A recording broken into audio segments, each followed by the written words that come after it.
تو یہ جتنی داستانیں گھڑی گئیں، ان کا جو مرکزی کردار ہے نا، یہ جو صحابہ کرام کے بیٹوں کو یا بنو امیہ کو ملوث کرنے کی کوشش کی گئی اس میں، کہ فلاں نے حکم دیا، فلاں نے رینٹ پہ لیا، اور فلاں نے یہ کیا، فلاں نے وہ کیا، اور پھر جھوٹ گھاڑ لیے۔ ایک طرف کہتے ہیں کہ قتل تو کوفی شیعہ نے کیا ہے رینٹ پہ، حکم عبید اللہ بن زیاد نے دیا تھا، اور کبھی کہہ رہتے ہیں کہ عمر بن سعد نے جناب وہ تیر مارا تھا، اور فلاں نے داڑھی کھینچی تھی نعوذ باللہ، اور فلاں نے یہ کیا تھا وہ کیا تھا۔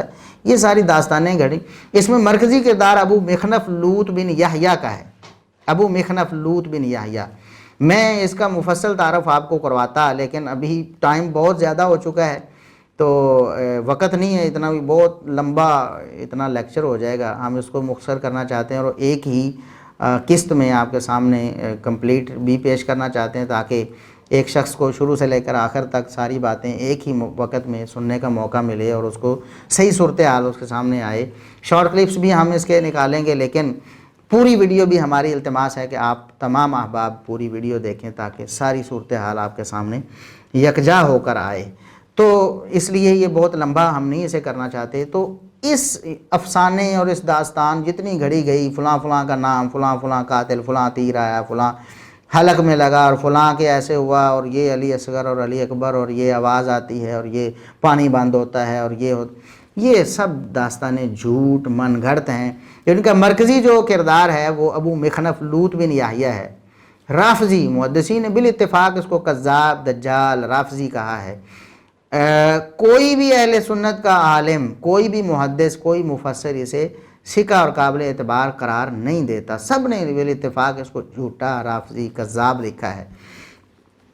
اس کے بارے میں تفصیل ہم نے جمع کی ہے، ہمارے شاگرد حافظ بلال صاحب حافظہ اللہ تعالی، ان سے ہم نے یہ کام کروایا، اور وہ ہم نے اپنے فیس بک پیج پر، فیس بک آئی ڈی پر اس کو شیئر بھی کر دیا ہے، لوگوں تک وہ پہنچ بھی چکا ہے۔ ہم اس کا لنک جو ہے وہ ڈسکرپشن میں بھی دے دیں گے تاکہ تمام احباب جو ہیں اس کو پڑھ سکیں اور اس کی حقیقت جان سکیں۔ تو یہ ابو مخنف لوط بن یحییٰ تھا جس نے یہ سارا فساد پھیلایا اور یہ سارے جھوٹ گھڑے، اور امام طبری رحمۃ اللہ علیہ نے یہ بہت بڑا احسان کیا کہ وہ بتا دیا کہ یہ اس کی سند یہ ہے۔ اور یہ جتنے واقع ہیں نا، واقع کربلا کی جو روایات ہیں، بہت سی روایات تاریخ طبری سے بھی پیش کی جاتی ہیں۔ تو امام طبری رحمۃ اللہ علیہ نے مقدمے میں یہ بات لکھ دی تھی کہ بڑی بڑی عجیب و غریب اور دیو مالائی آپ کو جناب حکایتیں اس میں ملیں گی جن پر بندہ اعتبار کر ہی نہیں سکتا، اتنے جھوٹ انہوں نے بولے ہیں۔ میں نے ان کو جس طرح مجھے ملی میں نے بتا دی اور سند لکھ دی، آپ کو پتہ چل جائے گا کس کذاب نے گھڑی ہے۔ تو ابو مخنف لوط بن یحییٰ کا نام بھی انہوں نے روایتوں میں لکھ کے ہمیں احسان کر دیا، ہمیں بتا دیا کہ یہ کذاب ہے جس نے یہ بات گھڑی۔ اسی طرح محمد بن عمر الواقدی، وہ بھی محدثین کے نزدیک کذاب اور غیر معتبر راوی ہے، اس کی بھی سندیں ہیں، وہ بھی انہوں نے سند میں لکھ دیا۔ یہ تو گویا ٹیگ لگانا ہوا نا، محدثین نے ٹیگ لگا دیا کہ دیکھو یہ من گھڑت اور جھوٹے راوی کی یہ گھڑنت ہے، اور یہ فلاں کذاب کی بیان کردہ ہے۔ تو یہ امام طبری رحمۃ اللہ علیہ اور دیگر ہمارے جو مورخین ہیں، وہ تاریخ دمشق سے آپ کو روایت ملے، تاریخ بغداد سے ملے، یہ اور تاریخ طبری سے ملے، اور یہ دیکھیں یہ اہل سنت کے مورخین ہیں جنہوں نے سند کا التزام کیا، اور آج ہم علی وجہ البصیرت یہ بات کہہ سکتے ہیں کہ فلاں بات جھوٹی ہے، فلاں سچی ہے، یہ واقعہ ایسے نہیں ایسے ہے۔ کہاں ہے ہمارے شیعہ دوستوں کے پاس اس طرح کا کوئی ذریعہ؟ ان کی تاریخ کی کوئی کتاب ہے ایسی جو باسند ہو اور جس پر وہ اعتبار کر سکتے ہوں؟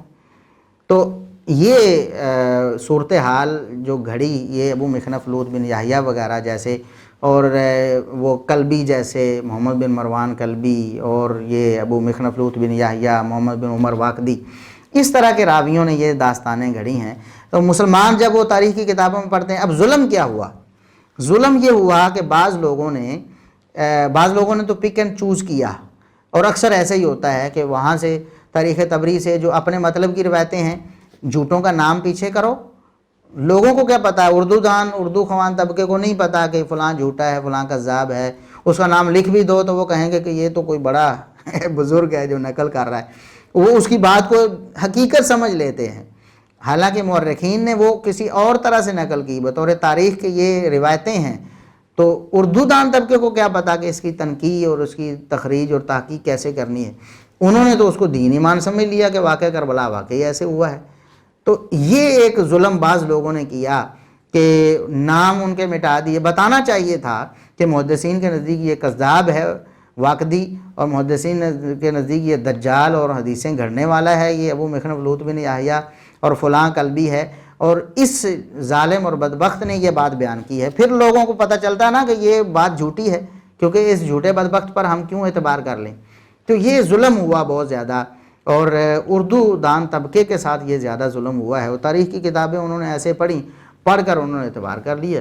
اب حافظ بن کثیر رحمۃ اللہ علیہ البدایہ والنہایہ میں انہوں نے ہر طرح کی بات نقل کر دی ہے جو مورخین نے نقل کی تھی، پرانے مورخین نے، وہاں سے انہوں نے چیدہ چیدہ واقعات کہ یہ واقعات اس طرح نقل کیے گئے ہیں۔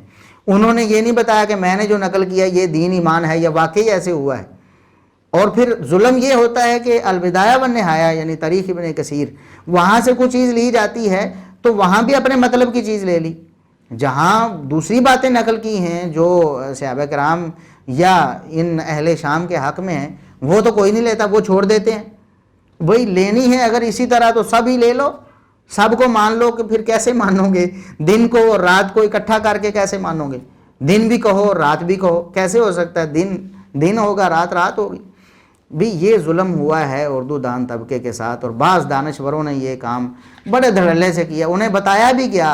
بعض مفکر اور مفسر قسم کے لوگ جنہیں مفکر اور مفسر لوگ سمجھتے ہیں، انہیں بتایا گیا کہ یہ واقدی اور ابو مخنف اور اس طرح کے جھوٹے راویوں کی روایتیں لے کر آپ صحابہ کی شان میں تنقیص کر رہے ہیں، آپ کو خدا کا خوف کرنا چاہیے۔ تو انہوں نے ہٹ درمی سے اس بات کو ماننے سے انکار کر دیا، کہتے ہیں کہ ٹھیک ہے یہ جھوٹے ہوں گے لیکن ہم نے تاریخ ان سے ہی لینی۔ اور پھر یہ غضب کیا اور یہ جرم کیا کہ تاریخ ان سے لی، ان جھوٹوں نے بھی کچھ اور باتیں بیان کی ہوئی تھیں، کچھ بے سند باتیں اور بھی دوسری طرف بھی تھیں، وہ چھوڑ دی، انہیں نہیں لیا اور انہیں جھوٹا کہہ دیا، اور اپنے مطلب کی جھوٹوں کی جو روایتیں تھیں انہیں سچ بنا کر عوام کے سامنے پیش کر دیے۔